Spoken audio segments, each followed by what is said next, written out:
Assalamualaikum warahmatullahi wabarakatuh. Perkenalkan, nama saya Rizky Bintang Fadilah dengan NPM 247822062. Dan pada video kali ini saya akan membuat video tentang lab 9 pada mata kuliah pada mata kuliah Network Programming. Jadi judulnya tuh Intro to Napalm. Jadi kita bakal kenalan sama yang namanya Napalm.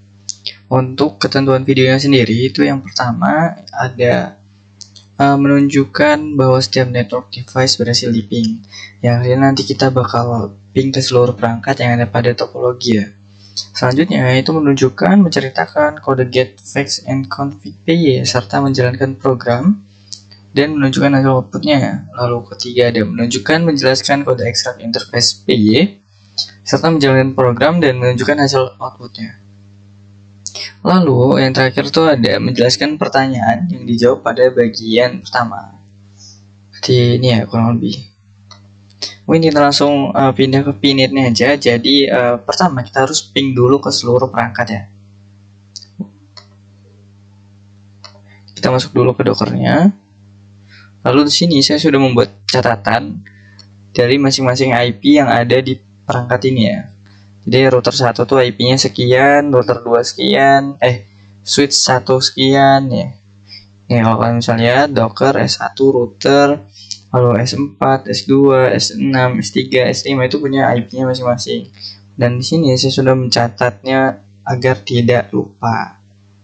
Mungkin yang pertama kita bakal ping ke router 1 yang artinya dia ada di seberang dari Docker ini yang dipisahkan oleh sebuah switch. Oh, berarti kita harus ping switch-nya dulu nih. Kalau switch-nya berhasil, baru kita lanjut ke ping router. IP switch itu 1.6.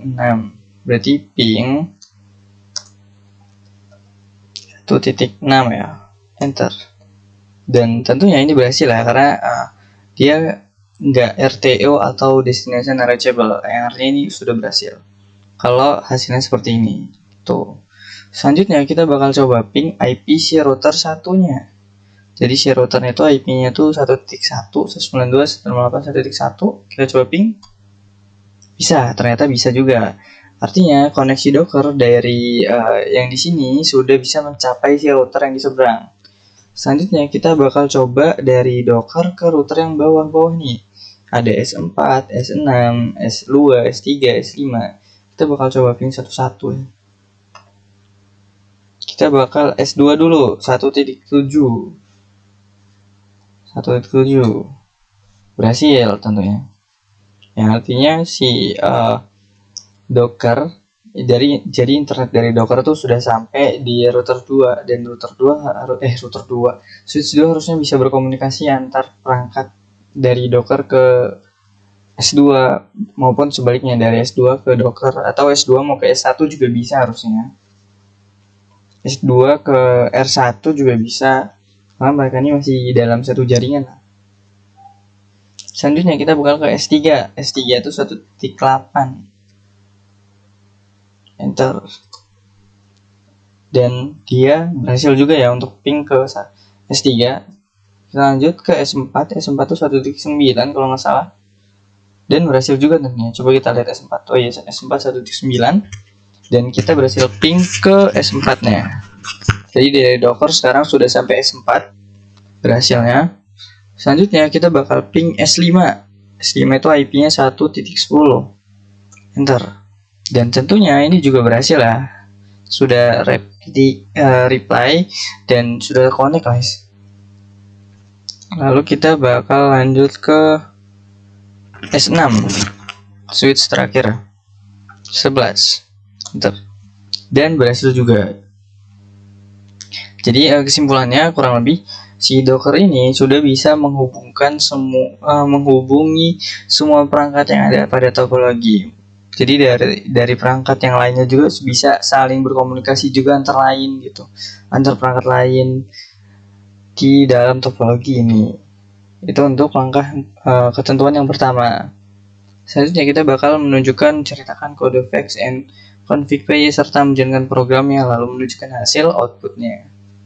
Jadi di sini kan kita sekarang mau pakai si Napalm. Napalm itu sebuah singkatan, jadi ada kepanjangannya. NAPAM itu merupakan singkatan dari Network Automation and Programmability Abstraction Layer with Multi-Vendor Support. Nah, disingkat jadi NAPAM ya. Panjang banget.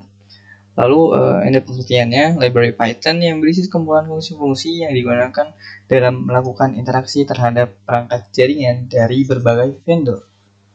Jadi maksudnya ini kayak beda merek perangkatnya lah. Kayak perangkat jaringan dari Cisco bisa komunikasi sama perangkat jaringan dari Mikrotik atau dari Huawei dan lain-lain. Yang artinya NAPAM ini bisa menggabungkan vendor-vendor tersebut dalam satu kode gitu. Nggak perlu ganti-ganti kode untuk perintahnya. Karena kan setiap perangkat tuh pasti beda-beda sih perintahnya, kayak Mikrotik dengan Cisco gitu.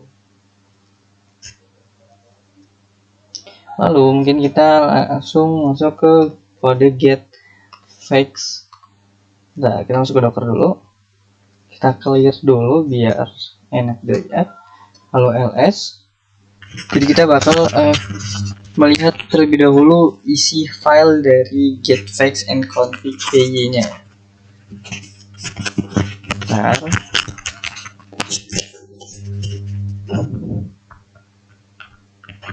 Kita lihat terlebih dahulu isi filenya. GetFax and config .py. Nah, kita scroll ke atas. Bener kan? Oh iya. Jadi mana tadi? Oh ini. Jadi di kode getFax and config py ini merupakan sebuah script yang berfungsi untuk membaca data dari perangkat secara read only. Jadi kurang lebih script ini tuh punya beberapa tugas utama gitu. Yang pertama kayak membuka koneksi ke seluruh perangkat, lalu mengambil data fax, interface IP, lalu running config-nya, dan menyimpan hasilnya ke folder output ya.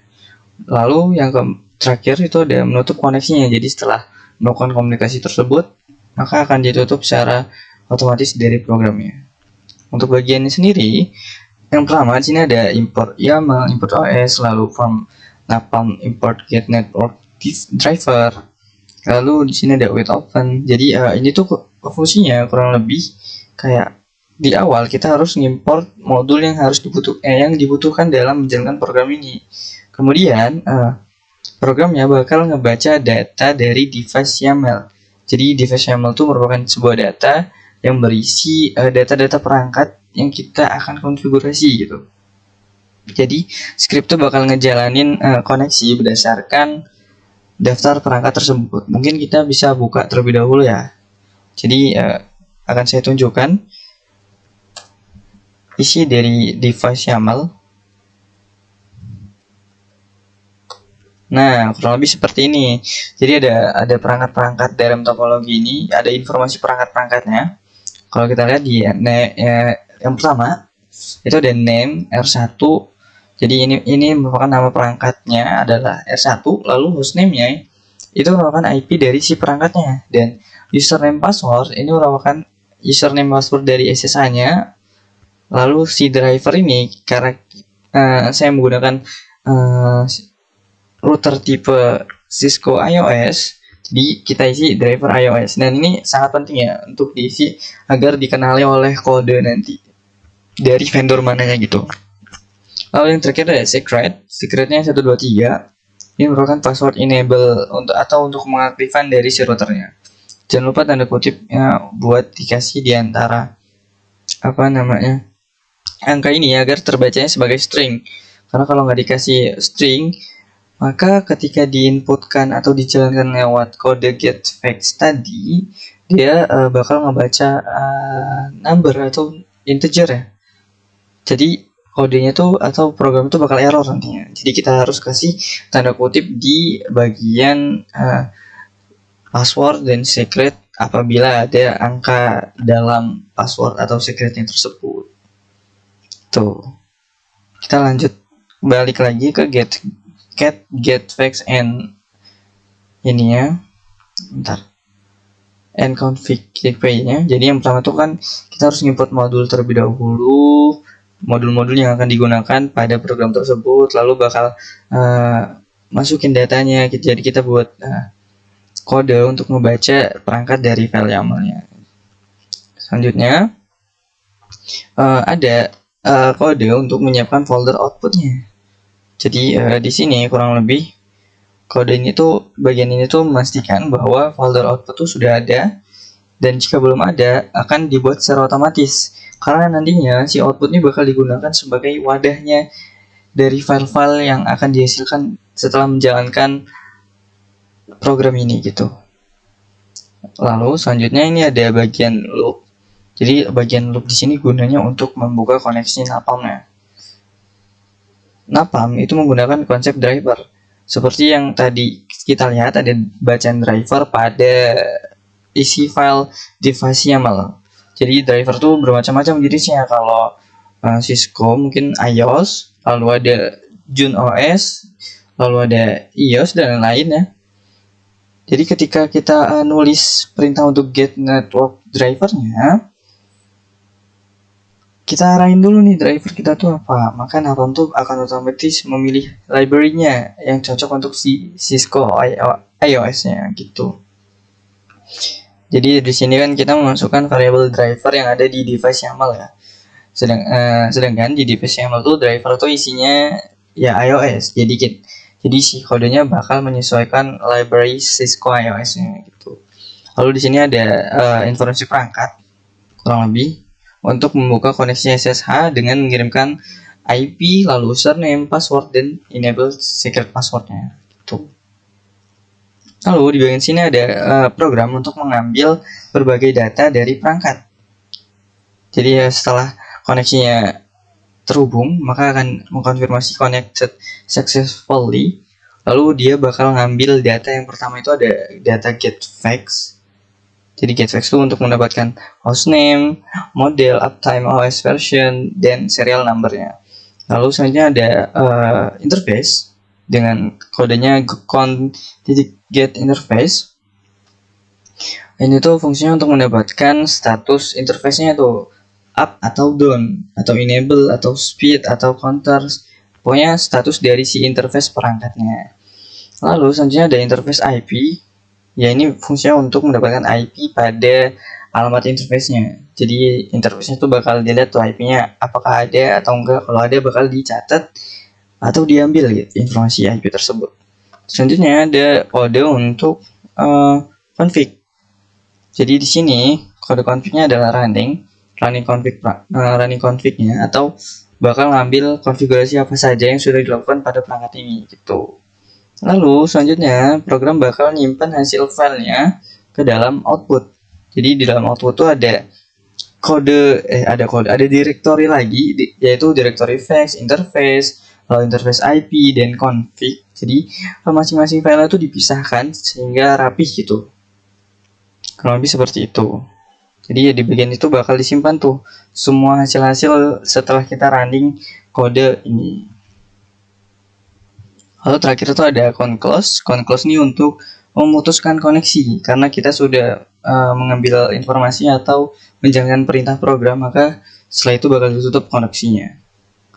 Oke, selanjutnya kita bakal langsung jalankan programnya. Untuk menjalankan programnya kita perlu mengetik Python 3. Bentar, nah kita tunggu.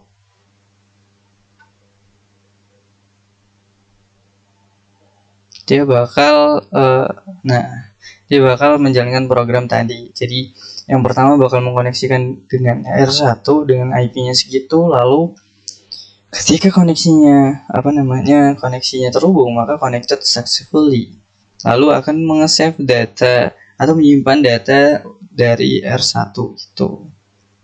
Nah, yang lainnya juga mengikuti ya, dari S1 juga berhasil, S2-nya berhasil, S3 berhasil, S4 berhasil, S5-nya juga berhasil untuk terhubung. Apakah kita lihat? Apakah bisa? Bisa, ternyata ya S5 sudah berhasil untuk menyimpan data dari S5-nya juga. Dan terakhir ada S6. Ini juga berhasil untuk disimpan datanya gitu. Selanjutnya kita bakal lihat nih outputnya. Jadi kita clear dulu deh. Jadi outputnya tuh ada di directory output. Jadi kita bakal masuk ke output, di output, dan kita ls. Boom. Di sini ada sekitar 3 directory lagi, directory config, directory fake, directory interface underscore IP, karena mereka ini masing-masing berbeda informasi ya. Kalau interface IP berarti isinya adalah file IP dari masing-masing perangkat. Lalu kalau interface ini file informasi interface up, down, atau yang lain-lain pada masing-masing perangkat. Lalu fake ini untuk hostname tadi dan lain-lainnya. Lalu config-nya untuk running config-nya. Jadi dipisahkan karena mereka ini beda-beda gitu isi informasinya. Kalau kita masuk ke salah satunya, ke interface IP deh.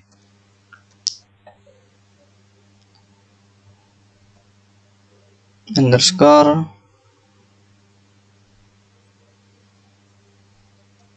IP, kita ls, kita lihat tuh banyak file-file interface dari IP-nya gitu. Jadi ada R1, S1, S2. Coba kita buka, kita lihat ya, kita intip apakah bisa. S1 underscore lah.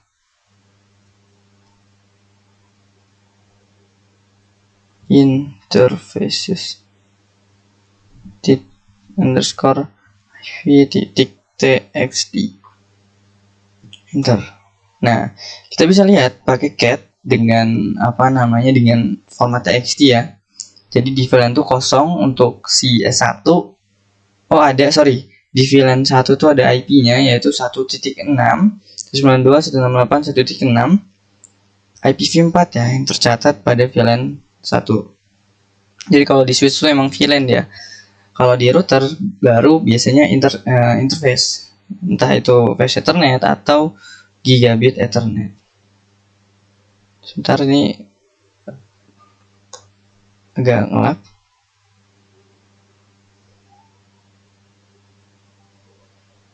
Ini kita tutup, lalu kita buka lagi.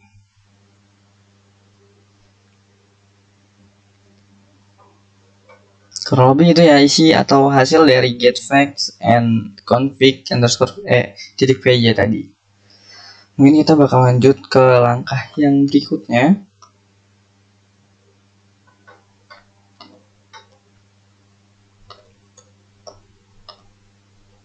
yaitu menjelaskan kode extract interface .py serta menjalankan program dan menunjukkan hasil outputnya.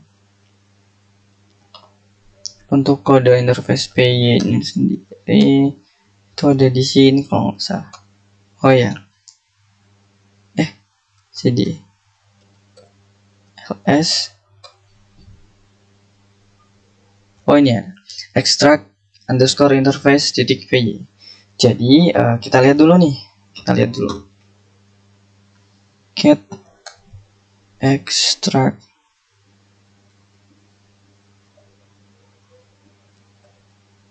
interface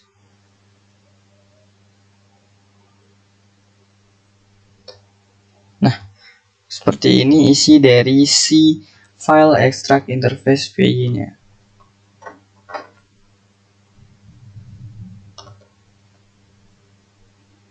Kita ke atas dulu. Jadi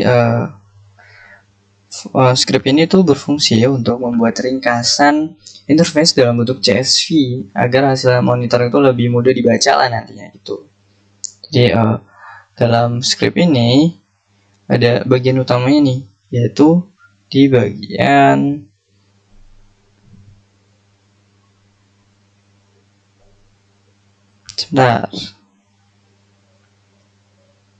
di bagian awal nih ya. Jadi di bagian awal tuh dia bakal import modul terlebih dahulu. Ada beberapa modul yang diimport, lalu dia bakal mengarahkan atau diarahkan, program bakal mengarah ke folder output yaitu interface, lalu folder output interface IP, lalu folder interface underscore summary .csv gitu. Jadi dia bakal ngarah ke 3 tempat ini untuk mengambil datanya gitu. Setelah itu dia bakal ngebuka folder-folder atau mengambil data-data dari folder tersebut. Jadi kurang lebih perintah ast literal underscore eval ini digunakan untuk mengubah string dictionary menjadi dictionary Python. Jadi setiap interface di load lalu disimpan dalam list dan akhirnya ditulis ke CSV-nya gitu. Jadi kurang lebih seperti itu ya. Setelah dijalankan, coba kita jalankan aja nih. Clear dulu. Biasanya setelah dijalankan dia bakal keluar output kayak true S2 Ethernet berapa true gitu-gitu. Coba Python 3. Oh, salah.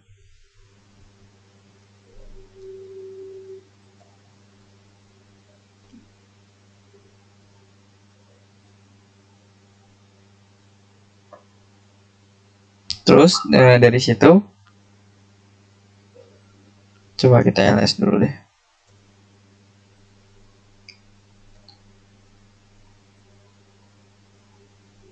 Setelah diekstrak, kita bakal dalam program sistem menunjukkan hasil outputnya. Outputnya adalah file dengan IP address berhasil buat output underscore interface summary .csv. Jadi dia bakal menyimpan sebuah file bernama interface summary .csv yang tidak lain adalah hasil dari output extract underscore interface .py.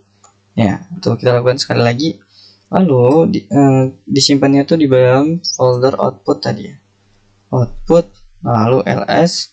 Nah, baru deh kita coba baca interface summary-nya. CSV. Aduh. Nah, ini merupakan kode dari si interface summary-nya. Jadi kurang lebih tadi isinya yang bagian sini. Dia tuh bakal ngebaca 2 folder ini, yaitu data-data yang ada di folder ini, interface dan juga interface IP. Lalu outputnya bakal dikeluarkan di file interface summary yang ada di dalam directory output gitu ya kurang lebih. Jadi benar tadi di sini extra eval. Jadi data-data string dictionary-nya bakal diubah menjadi Jadi data-datanya itu bakal diubah string dictionary itu menjadi dictionary Python gitu. Dan disimpan dalam list dan akhirnya ditulis ke dalam folder file CSV. Jadilah interface summary CSV itu. Jadi kalau kita lihat seperti yang saya bilang tadi ada hasil true gitu. Jadi di dalam folder di dalam file interface underscore summary CSV itu ada daftar-daftar interface dari masing-masing switch dan router yang ada pada topologi ini. Jadi di dalam Ethernet 0/0 itu ada true yang artinya biasanya nyala ya. Lalu di dalam S6 ini ada salah satu IP di dalam interface VLAN 1. Dan kalau di S4 ada di interface VLAN 1 juga sama.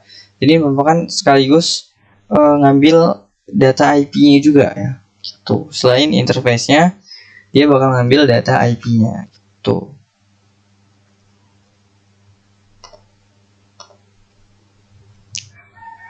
Lalu yang terakhir adalah menjelaskan pertanyaan yang dijawab pada bagian pertama. Sebutkan versi Python dan Napalm yang digunakan.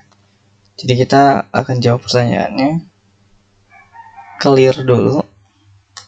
Jadi untuk melihat versi Python, kalian cukup gunakan Python 3 main version. Dia bakal keluar versi Python yang sedang kalian gunakan gitu ya. Selanjutnya untuk kita ngecek versi Napalm bisa pakai pip 3 show Napalm. Maka bakal ditampilkan Napalm itu ada apa aja sih gitu. Jadi di sini ada nama Napalm, lalu versi Napalm saya adalah 5.0.0.0. dan lokasinya ada di pet ini ya, di dalam pet Python 3.8, kurang lebih seperti itu. Mungkin cukup segitu saja untuk video kali ini. Saya minta maaf apabila banyak kekurangan dalam pembuatan videonya. Sekian dari saya. Wassalamualaikum warahmatullahi wabarakatuh.